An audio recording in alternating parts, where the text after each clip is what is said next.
Bag చూస్తూ బతికేయచ్చు. ఎవరో కాని మహానుభావుడు, అది నడుమ నాగుపాము.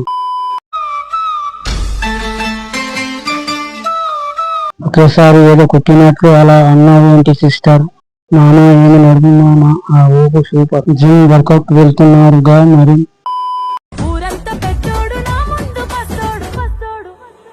ఒక్కసారి ఎక్కాలని ఉంది.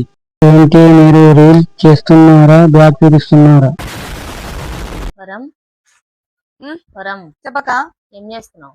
ఏం చూపించాలో అది చూపించారుగా. లైవ్ గా చూశాను. వీడియోలో ఉన్నట్టు ఏం లేదు, జస్ట్ యావరేజ్. నువ్వు టాలెంట్ చూపిస్తున్నావు ఏంటి? Thank you. ఫైనల్లీ ఎన్నో ఇయర్స్ నుండి వెయిట్ చేస్తున్నా, ఇప్పుడు చూపించావు. ఓపెన్ చేశారు. Thank you ma'am. Reels okay గానీ ఒడ్డు చూపించాల్సిందేనా దేవసేన?